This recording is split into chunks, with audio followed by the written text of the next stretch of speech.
నియోజకవర్గం యార్లగడ్డ వెంకటరావు గారి పరిపాలన ఎలా ఉంది? అందరికీ నమస్కారం. నా పేరు శ్రీనివాసరావు, నేను గన్నవరం. యార్లగడ్డ పరిపాలన ఎలా ఉందని దానికి పూర్తిగా ప్రజలే చెప్తారు. ఎందుకంటే ఈ రెండు సంవత్సరాలు మన ప్రభుత్వం వచ్చినాక ఎంతో అభివృద్ధి కార్యక్రమాలు జరిగినాయి. రాష్ట్రంలో సీఎం ఆఫ్ రిలీఫ్ ఫండ్ గత ప్రభుత్వంలో యువనంలో కూడా ఈ వెంకటరావు గారు శాంక్షన్ చేసి ఇప్పించారు. అట్లాగే రోడ్ల అభివృద్ధి గన్నవరం గాంధీ హోమ్ సెంటర్లో ఆ రోడ్డు గత మన నియోజకవర్గం వచ్చిన కాడి నుంచి కూడా చేయలేని పని ఆయన చేశారు. ఎన్నో అభివృద్ధి కార్యక్రమాలు చేశారు. ఎందరో పేదవాళ్ళకి చాలా ఉపాధి కోసం ఆయన శ్రమించేది. ప్రతి ఒక్కరికి ఉద్యోగం ఇవ్వాలని, అది 3 సంవత్సరాలు ఆయన సూపర్ 6 అని 4 బాబు గారు పెట్టిన తెలుగుదేశం ప్రభుత్వం కూటమి పెడితే సూపర్ 6, ఈయన సూపర్ 6 అని 6 పథకాలు పెట్టాడు. ఒకటి బ్రహ్మలంగ చెరువు అభివృద్ధి చేస్తానని, రెండోది ప్రతి ఒక్కరికి ఉద్యోగం ఇస్తానని, 3 15,000 ఇళ్ల స్థలాలు ఇస్తానని ప్రతి ఒక్కరికి. అట్లాగే ప్రతి వాళ్ళకి కూడా పేదవాడికి ఒక ఉచిత అంటే మినరల్ వాటర్ టైప్ అందరికి కూడా ఏర్పాటు చేస్తానని, ఇంకా వ్యవసాయదారులకి మంచి నీటి సౌకర్యం కల్పిస్తానని హామీ ఇచ్చారు. హామీ ప్రకారం కూడా మల్లవెల్లో ఇండస్ట్రీలు అభివృద్ధి చెందుతుంది. ఇప్పుడు చేసేయన్ని అభివృద్ధి పనులని మీరు అనుకుంటే గత ప్రభుత్వంలో చేసింది ఈయన వచ్చిన కానీ చేసిన అభివృద్ధి పనులు ప్రజలే చెప్తారు. రోడ్లు కానీ ఎవరూ చేయలేని రోడ్లు అభివృద్ధి చెందారు. ఫర్ ఎగ్జాంపుల్ 20 సంవత్సరాలు 25 సంవత్సరాల నుంచి కూడా నీరు లేని అంబాపురం చెరువులో కూడా నీరు తెప్పించారు. కనుక ప్రజలందరికీ కూడా ఈ ఎన్డీఏ కూటమిలో యార్లగడ్డ వెంకటరావు గారు ప్రభుత్వం ఎమ్మెల్యే వెంకటరావు గారు ఎంత అభివృద్ధి కార్యక్రమాలు చేశారని. నా పేరు శ్రీనివాసరావు, నేను గన్నవరం తెలుగుదేశం పార్టీ కస్టర్ 5 ఇన్ఛార్జిని. ఈరోజు 27, 28 తేదీలో మనం ప్రపంచ దేశంలో తెలుగువారు చేసుకునే అద్భుతమైన పండగ మహానాడు పండుగని జరుపుకుంటున్నాం. ఈరోజు ఎన్టీ రామారావు గారు 103వ జయంతి సందర్భంగా మన గన్నవరం గ్రామంలో శ్రీ తిరుపతమ్మ తల్లి కళ్యాణ వేదికలో అష్టాసంగా జరిగింది. గన్నవరం మండలాధ్యక్షుడు గుడపాటి తులసిమోహన్ గారు మరియు గన్నవరం పట్టణ అధ్యక్షుడు జాస్తి శ్రీధర గారు ఆధ్వర్యంలో ఈ ప్రభుత్వం 1875 కస్టర్ల స్థానంలో కస్టర్ల వ్యవస్థ తీసుకొచ్చి ప్రపంచంలోనే ఫస్ట్ టైము ఒక విధానంలో నిర్ణయించాలని చేసి హైబ్రిడ్ విధానంలో మహానాడు జరుపుకున్నాం. ఈ ప్రధానమంత్రి మోడీ గారి పిలుపు మేరకు ఇంధనం గురించి ఆదా చేయాలని, ఆదా కోసమే ఈ హైబ్రిడ్ విధానాన్ని కస్టర్ వ్యవస్థలో మన ఎన్డీఏ కూటమి ప్లస్ మన ప్రీతం ముఖ్యమంత్రులు తెలుగుదేశం పార్టీ జాతీయ అధ్యక్షుడు నారా చంద్రబాబు నాయుడు గారు మరియు కార్యనిర్వాహక అధ్యక్షుడు నారా లోకేష్ బాబు గారు ఆధ్వర్యంలో నిర్వహించడం జరిగింది. ఈరోజు 2వ రోజు అద్భుతంగా 103వ జయంతి సందర్భంగా రామారావు గారిది అష్టాసంగా గన్నవరం గ్రామంలో జరిగింది.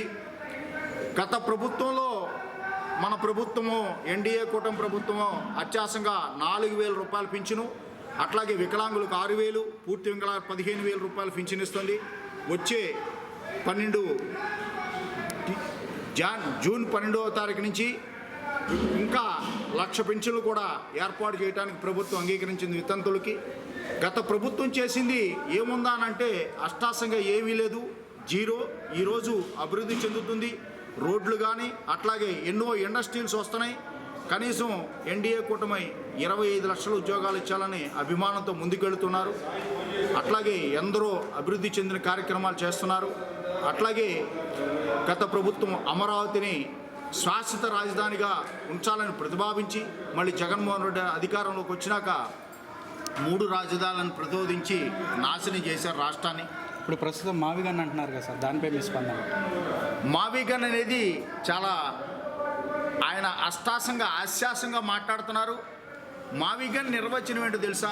11 నుంచి 1కి వెళ్ళిపోతానికే మావిగన్ నిర్వచనం. 11 స్థానాలు ఇచ్చారు. ఈసారి 1 స్థానం కూడా ఎవరు ప్రజలు అర్థం చేసుకుంటున్నారు.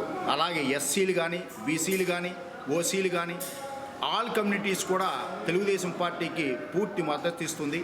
ఆ మద్దతును గమనించి ఈసారి శాశ్వత రాజధాని నుండి మన అభివృద్ధి దేశం మొత్తం కూడా ప్రపంచం మొత్తం కూడా గర్వించేలాగా ఎన్డీఏ కూటమి ప్రభుత్వము అభివృద్ధి చెందుతుంది.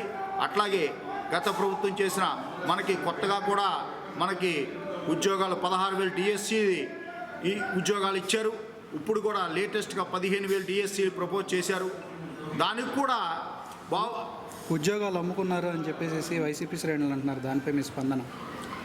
16,000 మంది ఉద్యోగాలు వచ్చిన వైసీపీ శ్రేణులు చూస్తున్నారు. 16,000 మందిలో ఏ ఒక్కరు కూడా ₹1 లంచం పదాను అని ఇస్తే పూర్తిగా అసలు వాళ్ళే చెప్పారు, మీరు విన్నారు. 16,000 ఫస్ట్ టైము ఇన్ని సంవత్సరాలు ఏ గవర్నమెంట్ కూడా ఇవ్వలేంది. మాకు ₹1 కూడా ఖర్చు లేకుండా ఉద్యోగం సంపాదించని చాలా ఆనందపడ్డారు. మీరు ఎంక్వైరీ చేసి మీరు ఏదో ఇంట్లో కూర్చొని మాట్లాడే అబద్ధాన్ని నిజం చేయాలని ప్రజలు మబ్బు పెట్టాలని మాట్లాడుతున్నారు. చాలా తప్పది. ఇది చాలా అన్యాయంగా మాట్లాడి ప్రభుత్వ వ్యతిరేకంగా మీరు పనిచేయద్దు. గవర్నమెంట్ సపోర్ట్ చేయండి, మీ సూచనలు సలహాలు ఇవ్వండి. ఇంకా గవర్నమెంట్ ఏం చేయాలని దాన్ని స్వీకరించి ఎన్డీఏ కూటమి ముందుకెళ్తుందని. అట్లాగే జగన్మోహన్ రెడ్డి గారు వారానికి ఒకసారి 10 రోజులకోసారి స్పెషల్ ఫ్లైట్లో వచ్చి నిందించి వైసీపీ శ్రేణులు తప్పుదోవ పట్టిస్తున్నారు వాళ్ళ నాయకుల్ని. చాలా తప్పు. అదే ఫ్లైట్లో వెళ్ళిపోయి ఏదో ఒక విలేకరుల సమావేశం పెట్టి మళ్ళీ ఇమీడియట్లీ మళ్ళీ ఫ్లైట్ ఎక్కేసి మళ్ళీ బెంగళూరు లేకపోతే లండనో వెళ్ళిపోయేసి మళ్ళీ అక్కడి నుంచి అశాస్యంగా మాట్లాడుతున్నారు. మీరు చూశారు ప్రజలారా. కనుక ఇకనైనా కనువిప్పు కలిగి మీ యొక్క అభివృద్ధి ఏ ప్రభుత్వం అయితే చేసిందో అభివృద్ధిని కించపరిచి వచ్చే పంచాయతీ ఎన్నికల్లో కూడా ఈ ఎన్డీఏ కూటమికి కట్టుబడి పనిచేయాలని. అట్లాగే మొన్న జగన్మోహన్ రెడ్డి గారు నిన్న ఒక ప్రెస్ మీట్ పెట్టి ప్రతి వాళ్ళు కూడా పంచాయతీలో మేము పోటీ చేస్తాం, ఎవరైనా మీరు పోటీ చేయకపోతే మీ ఇన్ఛార్జీని కూడా వదిలేస్తామని వైఎస్ జగన్మోహన్ రెడ్డి గారు వైసీపీ నాయకులు హెచ్చరించారు. అది చాలా తప్పు. మీరు కూడా ప్రజలు కూడా అభివృద్ధి ఎవరు చేస్తున్నారు, ఎవరు చెందారు, ఎవరు ఇచ్చారు, ఎవరు ఫలాలు ఇస్తున్నారు, ఎవరు పింఛన్లు పెంచారు. అట్లాగే సూపర్ 6 అంతకుముందు 3 గ్యాస్ సిలిండర్లు ఇస్తున్నారు. సూపర్ 6లో ఉచిత బస్సు శ్రీశక్తి పథకం అద్భుతంగా ఈ మహానాడు కూడా శ్రీశక్తి అనే శ్రీశక్తి థీమ్ అనే పథకంతోనే మహానాడు జరుగుతుంది. 3 సంవత్సరానికి 3 గ్యాస్ సిలిండర్లు. అట్లాగే ప్రతి ఇంటికిలో ఎంతమంది చదువుకుంటే అంతమందికి కూడా ₹15,000 ఇస్తున్నారు. త్వరలోనే మిగతా సూపర్ 6 రైతులకి మొన్ననే ₹20,000 ఆటో వాళ్ళకి ఇచ్చారు. అట్లాగే మత్స్యకారులు కూడా ₹20,000 వేశారు. అట్లాగే చైతన్య అంటే బట్టలు వేసే వాళ్ళకి చేనేత కార్మికులకి ఉచిత కరెంట్ ఇచ్చారు.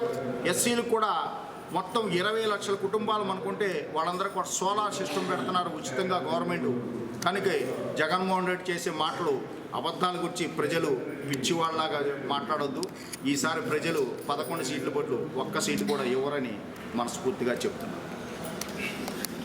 గత ప్రభుత్వంలో దావాజిగూడెం రామాలయాన్ని 22 ఏలో పెట్టి ఎన్నో అక్రమాలు చేశారు. గత ప్రభుత్వ ఆఫీసర్లు కానీ ప్రభుత్వ అధికారులు కానీ ప్రభుత్వం కానీ అవన్నీ కూడా రోడ్డు అక్రమాలు తొలగించి దాన్ని అభివృద్ధి చెంది ఆ 22 ఏళ్ళు తీసి అక్రమాలు చేసింది దగ్గర నాకు తెలిసి 40 ఎకరాల భూమిని గవర్నమెంట్ భూమిని హ్యాండ్ ఓవర్ చేసుకొని గవర్నమెంట్కి హ్యాండ్ ఓవర్ చేసి ప్రజలకు కూడా ఇచ్చి అట్లాగే గత 2015 సంవత్సరాల నుంచి కూడా గవర్నమెంట్ భూములో ఉన్న వాళ్ళకి పూర్తిగా శాశ్వత హక్కులు కల్పించి పట్టాలు కల్పించారు.